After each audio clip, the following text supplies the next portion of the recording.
Sorry, the video was cut short. I don't know, I got a notification. So, but they can't see heaven. They can see heaven, but Adam and Eve, Cain and Abel could see heaven. They could see the angel of God, but the only distance between heaven and earth back then was just a breath. Alright, so now let's go back to the people of the children of the sons of God. You see, those sons of God, listen very carefully. They came to guide humanity, right? And then again, do you know what happened?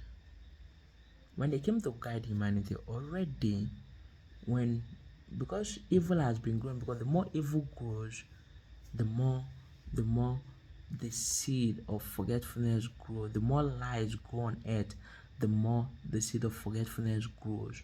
The more lies grow on earth, the more the seed of the evil grows on earth, as a matter of fact. Mind you, Adam and Eve has planted the seed of pride the very moment they left the Garden of Eden without pride. So Lucifer is even growing. Picture it in your mind that since then Lucifer is growing.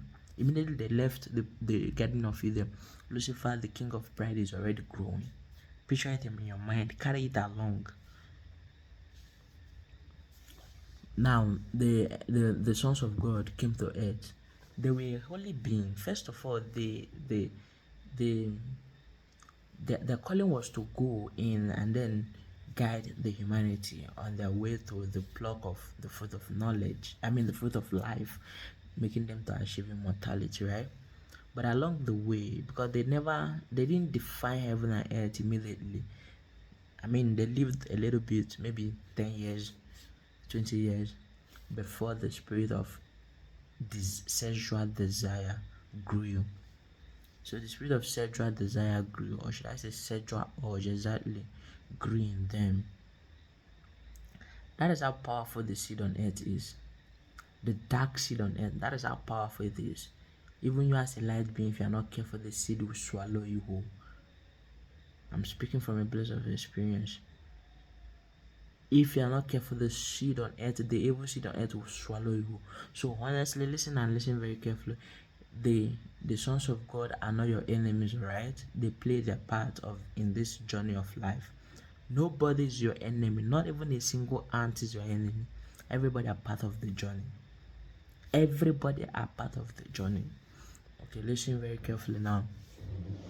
So the purpose of them sleeping with the early humans, I mean the daughters of the sons of daughters, the daughters of sons, whatever they call it, is because when they are seeing their beauty, the sexual urge was growing in them. And the more the sexual urge grows in them, the more they forget their purpose on earth, which is to guide humanity to ascension in immortality, or to immortality.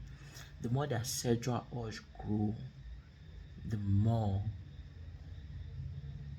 they forget their purpose on earth, and truly they would have been able to rebuke the sexual urge by the holy throne of God. But the forgetfulness was much to the extent that the holy beings forgot their authority. They forgot who they are. They forgot the authority in their voice to break free from every evil spirit trying to grow within them. They forgot. That is how earth is being rooted to forgetfulness. That's why a lot of us forget everything. That's why most of us reincarnate times without number, countless times. At the end of the day, also forget why we're on earth. That is it. It's not your fault, bro. Earth is being rooted under the fruit of forgetfulness, making everybody, even when you reincarnate back, you forget. Imagine the forgetfulness that made the sons of God, holy beings like them, to forget their purpose on earth. Not only that they forgot their purpose on earth, they also forget that they had the power to rebuke the sexual urge. That is how powerful it is. That's how powerful earth is being rooted to forgetfulness. Because why? A lot of lie has grown, and when lie grown, lie is an empty vein, empty tree, a dead tree that has no root. So when you lie, because the more lie grows on earth, the more the memory, the record of earth and humanity flushes out to the river of forgetfulness. Nobody will remember anything. No record, because the root of earth is rooted in lie rather than truth, the record of heaven. Do you understand what I'm saying? So imagine, to the extent that they had to sleep, not only just sleep with them and then pretend like they didn't.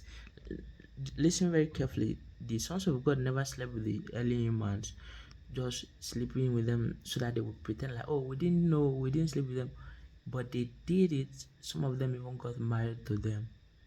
You know, that is how forgetful. In fact, they began to teach them the magic they know, everything they do now, because they've totally forgotten who they were. They thought they were like others anymore. They thought like they were like the early humans. They have totally forgotten everything about themselves, just like me. I'm not here to tell you my identity, alright? But my identity is bigger than you. But honestly, I forgot everything. I forgot everything. Like truly forgot everything. And that's why I'm speaking up for them. They also forgot everything. I thought I'm one among all. But honestly, in truth, I am not. And that is how it is. Even the sons of God, in terms of spirituality, and like the sons of God who define heaven and earth, in truth, they are. I don't think they even deserve to be in my presence in spiritual realm. Of course, they don't. They don't even deserve to be in my presence in spiritual realm.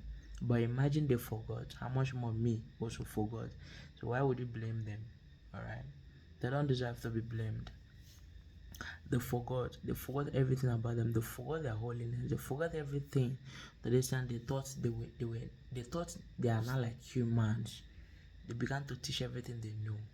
Not with bad intention, but with the fruit of forgetfulness that is on earth that made them forget everything about themselves, made them thinking that they are like one of us, that they forgot everything about themselves, feeling like they were part of humanity, forgot everything. So even the magic they were teaching, or the spell they were teaching those early beings, they were not teaching them in rebellious, but they were teaching them in forgetfulness. Okay, you can call it rebellious, but truly it's forgetfulness. It's forgetfulness. And when this Caesar oil was grown, if they could only rebuke, just like Michael always rebuked, keeping his holiness, his light till eternity. Whenever things happen, Michael said, I rebuke in the name of God. He rebukes. He has that. He's a smart guy, alright? He's a smart guy. He always rebuke. He always rebuke, but those ones they forgot how to rebuke because they didn't even have the awareness that there is a spirit of forgetfulness on earth that will make you totally forget your total identity. To the extent that you think like you are one among all. That's how the people of the sons of God they forgot everything. They are not your enemy. Even as a matter of fact that the Lord God of hosts was even aware that they were going to do something like that. But still, he was still silent, waiting for them to do it. Why? Because it's part of the story. Because if it wasn't part of the story, if there was a very big damage that would have been caused, the Lord would have sent angels or even strike the sons of God dead before they could even grow their desire or access with the sons of God. But the Lord left it because the story was meant to be written. It was meant to be jotted down, and that is why today a lot of us masturbate. We masturbate. We're not born to masturbate. We're not born with the spirit of masturbation, but it's the spirit that the sons of God left behind. They grew the spirit and then they left it behind. The sons of God, the spirit of masturbation came from them because the spirit of masturbation is the spirit of sexual urge, whereby you can't control yourself, and then you begin to use the phone to do whatever thing we normally do. Because me, I normally do that. That is you living under the spirit of the sons of God who were on earth back then. So they gave birth immediately. They slept with the sons of human. they gave birth to the spirit of masturbation, the spirit of sexual urge that is leading to masturbation. Alright. And then the purpose of them giving birth to giants is because that act is the greatest forgetfulness in history. Should I say the greatest, or one of the greatest forgetfulness in history? That act alone made, that act alone is the greatest forgetfulness in history. Let's just take it that way, because it's true. In truth, it's true. Because imagine about 200 angels forgot why they were on earth, making the tree of forgetfulness grow in flame of glory, grow in flame of authority, in flame of divine identity. That's why forgetfulness on earth is one of the strongest seed that everybody needs to cut off. We need to giant to cut them off. So now, the purpose of giving birth to giants is called definition, or because them already having sex to the sons of God is a disease, right? So that's why they defined the heavens and the earth. Immediately they have sex with the sons of human. They exchange spiritual aura, spiritual identity, like spirituality was swapped with physical. Immediately they have the sex.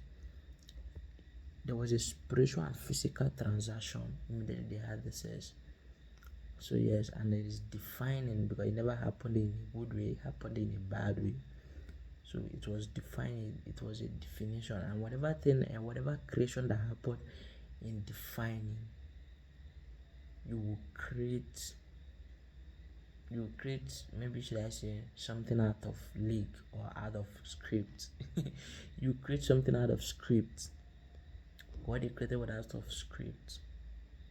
What they created was also out of script. It wasn't part of the script, though at the end of the day it was written in the script. But it was written, after written, the Lord knew that it wasn't part of the script. He then cleared the script. He tried to clear the script with Noah, to clear the script, that particular area, because you know that that particular area has become error to the script. So he chose Noah. Imagine back then that among all, that only one being was found worthy, righteous. Only one being was found righteous as a chosen one, or should I say as a righteous man among all. Only Noah was found righteous. Imagine how evil was rooted on earth back then. You can imagine, or just imagine, only one family was found righteous among all. Just think about it and see how evil was overthrown in the entire existence back then. Now, Noah was called to what? Noah was called by grace. Noah was called by grace. Grace to what? Grace to creation of humanity.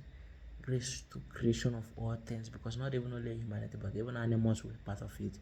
Grace to creation to continue. It was called by righteousness. Because all these beings, that's why I said all these beings are alive. Did you hear me call righteousness? Yes. You can be, have you heard the word that Paul, was it Paul or Saul, was a dangerous man who kills Christian, but at the end of the day, righteousness called him. Do you understand what do you understand by that? That is to say that even the word that righteousness is a living being who can call you. Hey, I'm calling you. Righteousness is calling. Just like me, holiness called. That is how it is. Righteousness called him. I mean the Noah, making him the spirit of cleansing. He went through the journey of cleansing. The cleansing of new generation. That is him. That is Noah. Noah is the spirit of cleansing. Listen very carefully. Eve is the spirit of disobedience, the spirit of thought, the spirit of desire, the spirit of action, the spirit of explanation. Then Adam is the spirit of blame, the spirit of hiding. Cain is the spirit of jealousy, desire, jealousy, envy, competition, bitterness and death, that is Cain. And then Abel is the spirit of thanksgiving. Then Noah is the spirit of cleansing. Noah is the spirit of cleansing. Noah is the spirit of cleansing. Abraham is the spirit of obedience. Abraham is the spirit of. We'll talk about Abraham tomorrow. Please, I'm feeling sleepy. So now you can imagine how much more evil has grown. Now you can imagine how much more pride has grown on earth back then, to the extent that only one being was found worthy. Righteousness was called to righteousness, which is Noah. Imagine how much more pride has grown, how much more explanation has grown, how much more bitterness has grown, how much more death has grown, because death also is a living being back then, because Cain has satisfied death, Cain has felt death. So imagine how much more death has grown also. Imagine more how much explanation has grown. Imagine how much more lie that Eve thought, that Eve spoke, has grown. Imagine how much more hiding has grown. Imagine how much more blame has grown. Imagine how much more disobedience has grown. All those sin that just Adam and Eve, Cain and Abel created, plus other generation that was there, that made the Lord said the sin is too much, that everybody needs to live. He has to clear up the existence. And this is to say, I think this to say, or this to explain to you how vital, how vital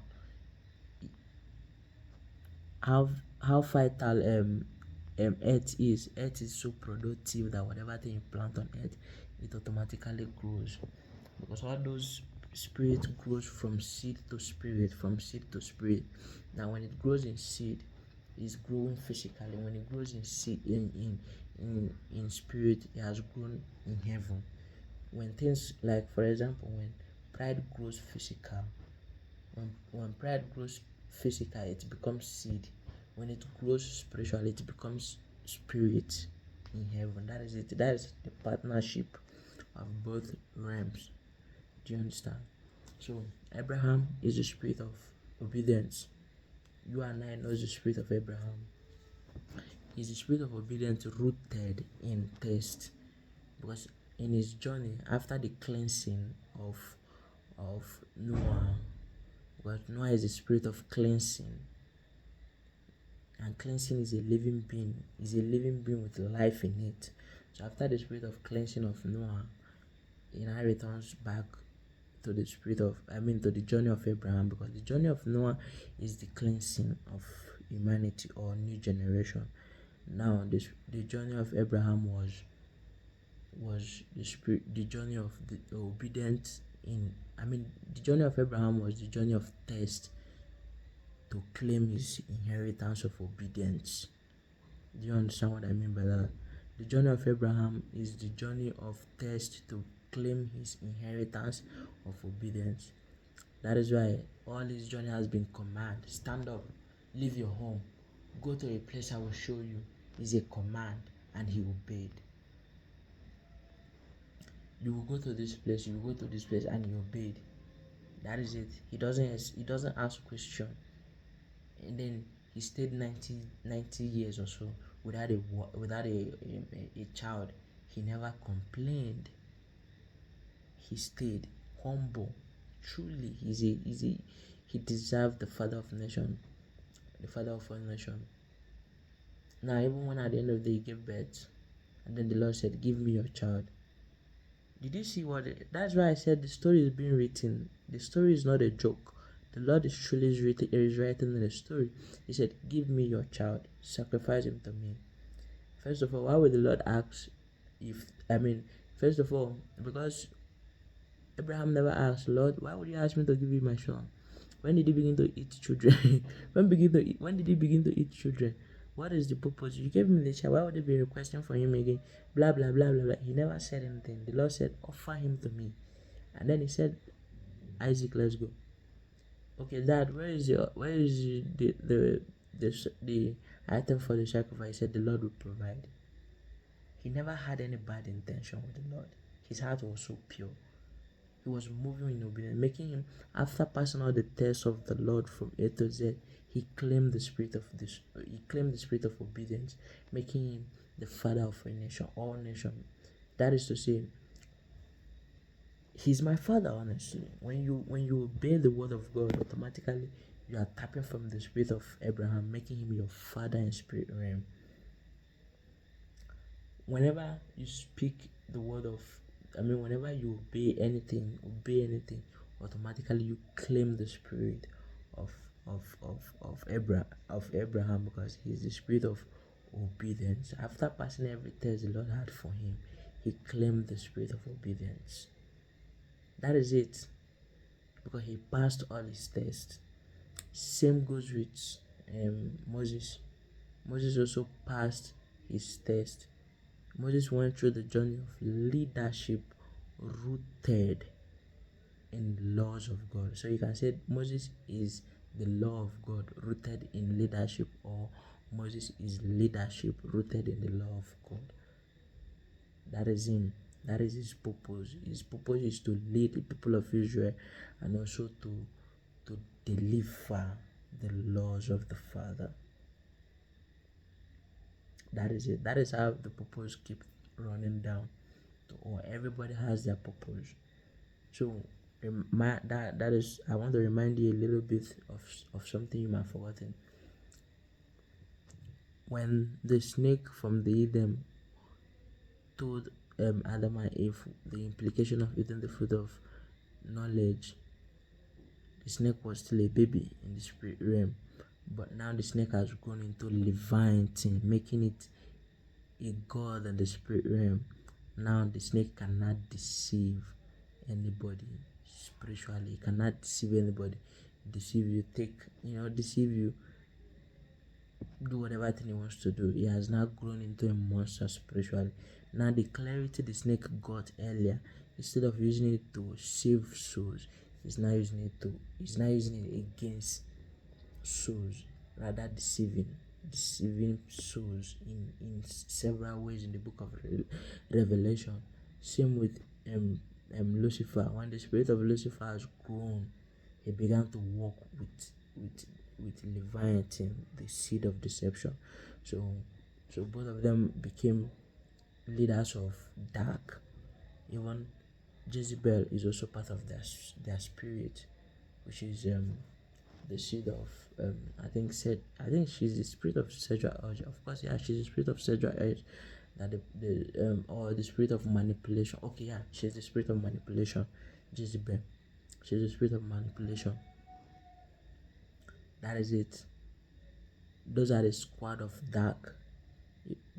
But they made themselves dark. They are part of the story. They had to answer the dark too, so that we the light can realize that, oh, this is the difference between the light and darkness. The darkness deceives, the darkness has pride, the darkness manipulates, why the light speaks truth, why the light loves everybody, why the light trusts in the Lord. Do you understand the difference? Yes, that is the difference. So tomorrow I will make a research. It's not really a promise though, but I will make a research on the is it cherubim and co. Yeah, I'll make a research about them to see why their message has been popping up today all day. I need to know. Right, I'll make a fucking big research about that. And also, truly, I'll also teach more about the journey of life, so that you know that everybody in the Bible went through a journey. Nobody was playing. Nobody lived their life out of nothing. So everybody you see in the Bible, either their journey is rooted in the good tree, or their journey is rooted in the bad tree. But either way, nobody was nothing. Everybody went through a journey, and their journey was truly rooted either in the good tree or the bad tree. So therefore, you are going through a journey, and you just need to make your decision either to live by the good tree or the dark tree. Creation continues. The story of life continues. Peace.